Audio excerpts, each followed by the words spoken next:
Hello and welcome to today's episode of the Grow My Salon Business podcast. I'm your host, Anthony Whitaker, and it's great to have you join us here today. Thank you for the compliments regarding the podcast. I really do appreciate it. And if you're one of those people who haven't yet left us a review for the podcast, then I would love it if you did. Ratings and reviews are extremely helpful. They do matter in the rankings of the show, and it helps other people to find the podcast too. And I also genuinely love to hear what's been helpful to you. All you need to do to leave a review is to go to the Apple Podcast app, search Grow My Salon Business, scroll to the bottom of the page and leave a review, and you would make us very happy. Now, on another note, our salon management course is currently open for enrollment. So if you recognize that whatever is going on in your business is a reflection of you, and that if you don't continue to grow and evolve, then your business never will, then the management course is probably for you. Now, to find out more about it, visit growmysalonbusiness.com/management, and I'll also put that link in the show notes for today's podcast. So with that said, on with today's episode. Now, let me start by asking you a question. How has your year been so far? Now, I can't believe that it's already October, but it is, and that means that we are well and truly into the final quarter of 2024.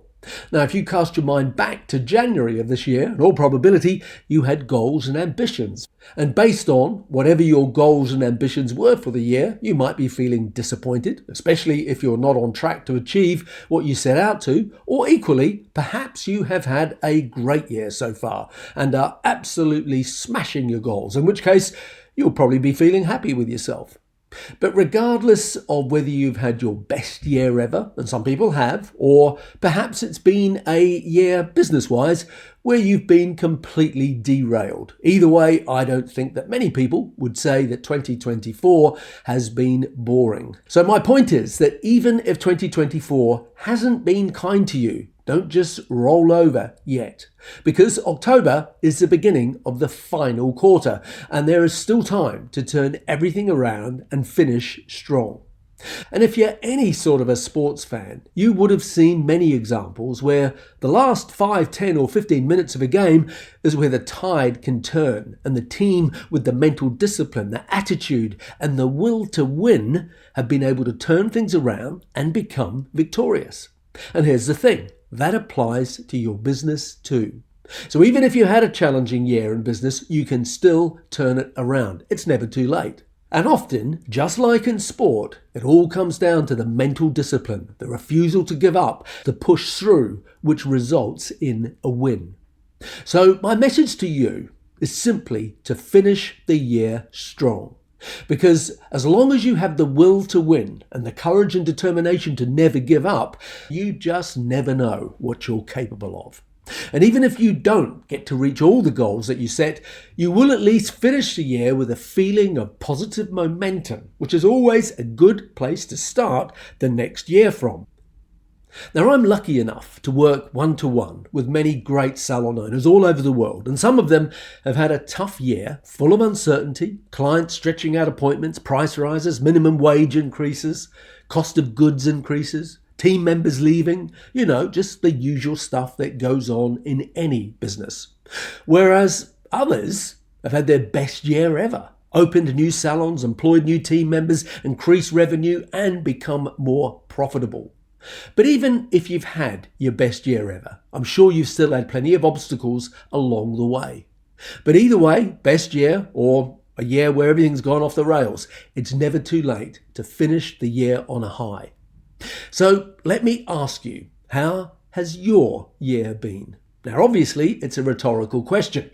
When I opened my first salon, I had a business consultant, and I'll never forget, he once said to me, Anthony, the best bit of advice I can give you as a business owner is that when stuff goes wrong, and it will, that's when you have to ask yourself, what am I meant to learn from this so that it either doesn't happen again, or at least I can limit the damage when it does happen? Now, you probably heard me say that again, and I don't apologize for saying it because it was such an important lesson for me.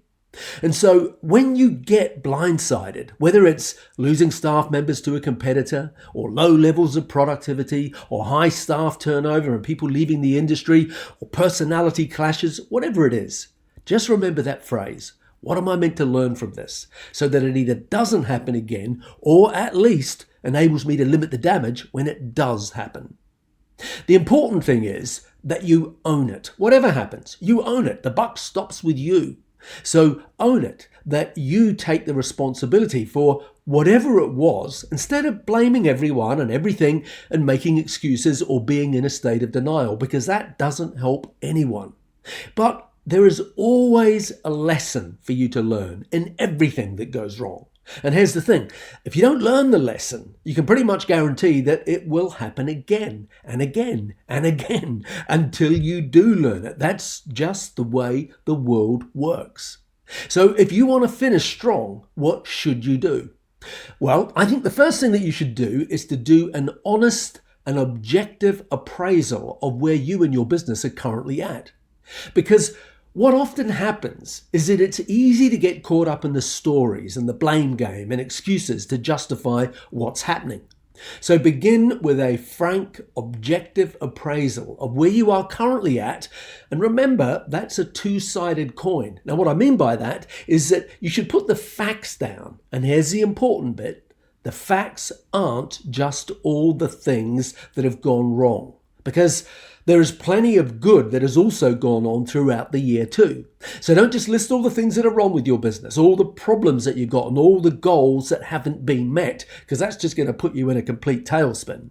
Instead, make sure that you also list the good things, whether that's the goals that you have achieved, the projects that you have completed, the team members that have joined you this year, or the fact that unlike many people, that you're still in business, or be thankful for your health, your tenacity, your clients, and the team that you have attracted and do still have.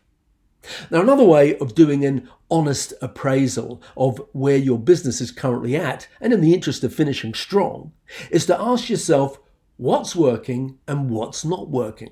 And if something is working, whatever it is, then it's usually a pretty good indication that it's something that you should do more of. And likewise, if something's not working, then ask yourself why. And if there's an easy workaround to remedy the situation, then do that. But if it's not working and there's no easy workaround, then stop doing it.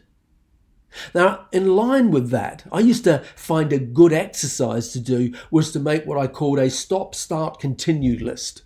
Now, all that means is that you get a sheet of paper, you divide it into 3 columns. The first column is stop. The second column is start, and the third column is continue. And then list all the things that you're going to start doing. Maybe the things that you've always known that you should have been doing, but you've been procrastinating for whatever the reason. Or maybe it's something that you've never thought of doing before, so you're now going to step out of your comfort zone and give it a whirl. And then move on to the stop column. What are the things that you've been doing that simply aren't working? Whatever it is, if it's not working, then stop doing it and expecting to get a different result, because you won't. And finally, the third column is what are you going to continue doing? Because we often don't spend enough time acknowledging that we have obviously been doing a lot of good stuff that is working and has gotten us to the point that we're at. So whatever it is, keep doing it or even double down on it.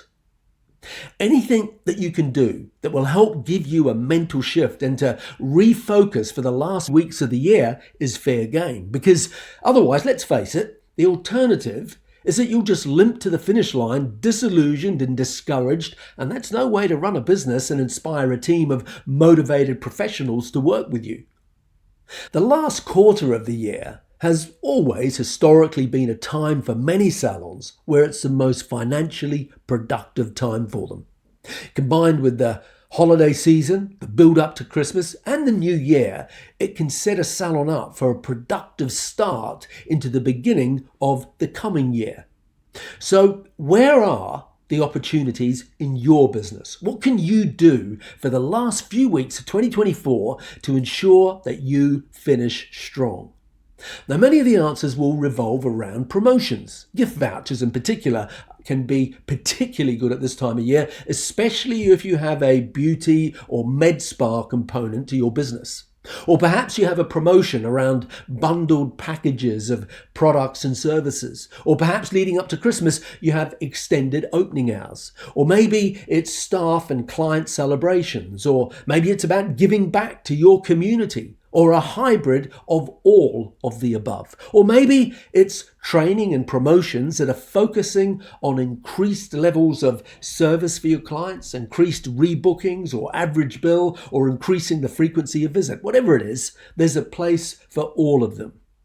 But the point is that if you haven't already set the budgets, planned the marketing, designed any new merchandising, and organized the training, then you better get very proactive now.